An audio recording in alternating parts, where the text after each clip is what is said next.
This training session we're conducting is in relation to preparing the comparative market analysis, or CMA. This forms the heart of any appraisal going forward.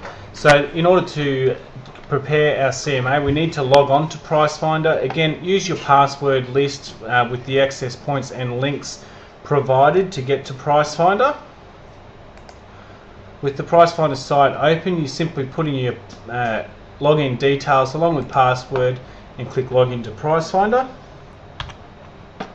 Once on the home screen of pricefinder, all we need to do is find our property first. Once the property is found, we can then start preparing our CMA, or we can do it straight from the search screen. The method I'm about to show you will allow you to do the CMA straight from this screen. We simply do that by using the property search tool above. So searching for the property, just by adding the details into the area above, the property details should appear. So I can select the property at this point and then go straight to a CMA report and then click go. This is one method of getting to the CMA straight away. Alternatively, we can do it from the property report, which I'm about to show you now. So from the property report page, which we're seeing here, we simply use the research tools here on the left hand side, and we have a sales CMA.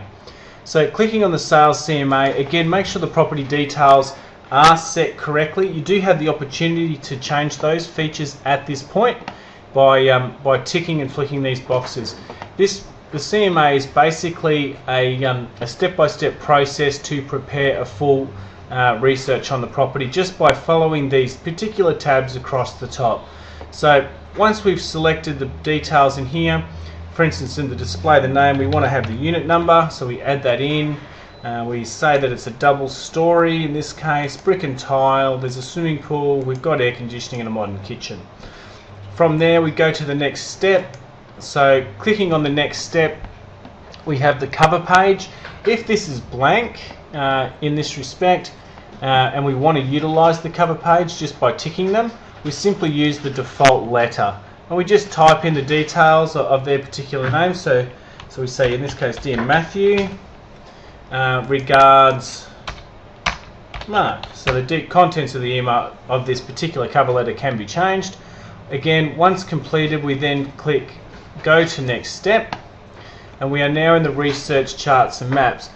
With the research tools, these are important to utilize. These will also support your suburb flyover information.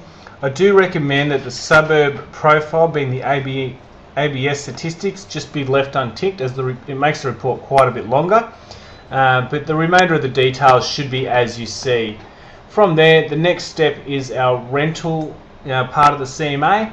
We simply untick this because we don't want this to appear on our sales report. From that, we go to our next step. So this is the steps which is for sale. So this is what's actually currently active on the market and in our area. I do include this in the report, so within a 500 metre radius of the property is what we're looking for, and I like to just choose a few properties that I think are similar to the owner's property. So to do this, I leave the search as we see it, so 500 metres. I don't make it specific to a suburb, and I certainly don't reduce anything in the early stage. I just simply see what sort of properties are available and make my selection by hitting the search button. When the search is completed, you'll get a list of properties down below. In order to select the properties, firstly I exclude all, so it unticks all the properties. And properties that I like to include are properties that have a price point and are longer than 60 days or greater than 60 days old. So the object here, where it says here as an all offers considered, that does not help our vendor price their property unless it's got information like the first list price here was $425. It's been on for 73 days, which tells us that the property is probably a touch on the high side for what type of property it is. So sometimes those properties might be included. We want to use the for sale property to show them where we don't want our vendor to be. So that is on the market for a lengthy time at a price that's not achievable in the current market. So simply choosing the right properties that might be comparable, being that they're longer periods of time, will certainly assist you. I recommend to try and get around about 4 to 6 properties that we think are similar to the property that we're trying to list. Effectively, the properties we're looking at are our current competition. Once the properties are selected, in this case I'm just going to select a few to fill out the report. Once the properties are selected, we simply click go to the next step, and now we're going to do our sold property. So we're now in the recently sold section. So here I always start off at a 500 meter radius. I do want to get about 6 properties if possible. The minimum criteria in the state of Queensland is 3 properties within a 5 kilometre radius. So in that case, that's a radius of 5,000 metres. So making our initial selection in this case, I don't actually change anything. The dates have got to be the maximum requirement, which is in the last 6 months.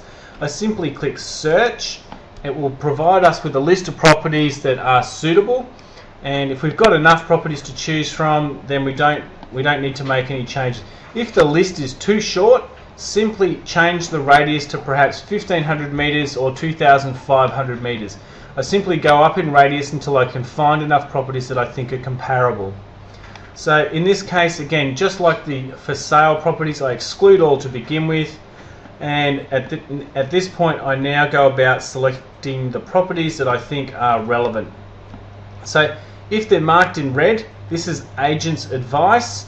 I do recommend steering away from that, as those prices are sometimes not that accurate. In relation to other properties that we get, we simply choose the properties we feel are similar or above or below the property in question. It's always good to have a bit of an idea of other properties that are similar, perhaps might be a better quality but going for slightly more money, to give our vendor or owner an indication of where they really sit on the market. Again, I do try and aim for around about 6 properties if I can get it. If I can't get all 6, that's okay. As I said, minimum is 3. Once the properties are selected and we've got all the details that we need, we go to the next step, which it's asking us to estimate the value of our particular property here. We simply give them a range, try and not make it any more than 5% within that range. Generally speaking, with units we can be fairly accurate on price. Sometimes it's not possible, so we simply put the price in that we feel that this property will sell for. So in this case I'm going to go 400 to 420 to give you guys an idea of the range. So on completion of that, we simply click finalize CMA. This will produce the document through to a PDF for us to then save.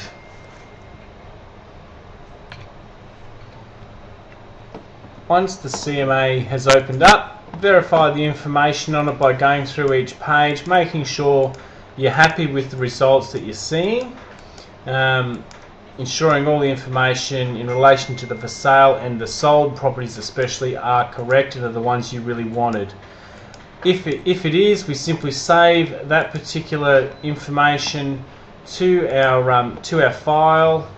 I'm going to save this in my temp file here today, ready to be attached to my covering email with other attachments. Now that concludes our training on preparing a CMA for either sale purposes or simply for the appraisal.